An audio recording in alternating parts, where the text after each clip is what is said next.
Hello and welcome. Today, we're going to dive into just one simple sentence. Seriously, just one. But it's a sentence that might just completely change the way you see yourself and your place in the world. Here it is. Admire beautiful things in life, but don't forget to include yourself into it. Now, it sounds pretty simple, right? Almost obvious. But that second half, that little phrase, well, that is a quiet revolution. Okay, so it sounds nice, but what are we really talking about here? What does it actually mean to include yourself? Well, to figure that out, we've got to break this whole idea down into its parts. So first, let's talk about the part that comes naturally to us. The part that feels easy, almost like an instinct. Admiring all the beauty that's just all around us every single day. We're pros at this when it comes to nature.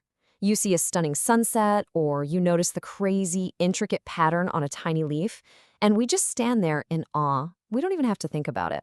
And we do it with other people too, right? We can easily celebrate the genius of an artist, or the pure kindness of a friend, or just the incredible dedication of an athlete. It's so easy for us to see and appreciate the good stuff in them.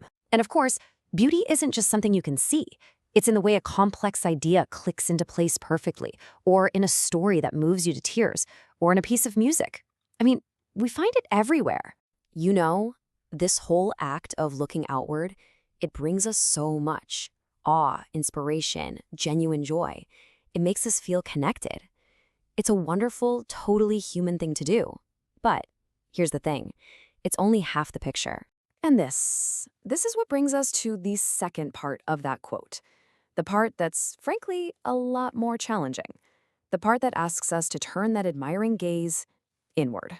That one tiny little word, but it's the pivot point for this entire idea. It's like a gentle tap on the shoulder, reminding us that our list of beautiful things, it's incomplete. There's this one crucial piece that we almost always leave out. And this is where the disconnect becomes so clear. Look at this. We see the world with admiration and wonder. It's a source of joy. But then, how do we see ourselves? So often, it's with judgment and criticism. We see ourselves as a project that constantly needs to be fixed. It really makes you stop and ask, doesn't it? Why is it so easy to see beauty literally everywhere else, but so incredibly hard to see it when we look in the mirror? Okay, so this is where we shift gears. We're moving from just pointing out the problem to, actually finding the solution. It's all about consciously and intentionally adding yourself back into that landscape of things that are worthy of admiration. Let's give this practice a name. How about self-inclusion? And look, this has nothing to do with ego or being vain. It's just the simple, conscious act of seeing yourself not as a separate observer of all the world's beauty, but as a genuine part of it. So how do we actually do this? It's really just a simple, mindful practice. 3 steps. First, just notice something beautiful. Anything. Then, step 2, take a moment to acknowledge your own presence, that you are the one here experiencing this beauty. And finally, step 3, just mentally merge the two. Just allow yourself to feel that you are part of this very same whole as that beautiful thing you're looking at. When you start to practice this, even just a little bit, your entire perspective starts to shift. It's not about changing who you are at all. It's just about changing how you see where you fit into the whole shebang. And let's be super clear on this. This is not a competition. The point isn't to be more beautiful than the sunset. No way. The goal is simply to realize that you exist inside the same beautiful frame.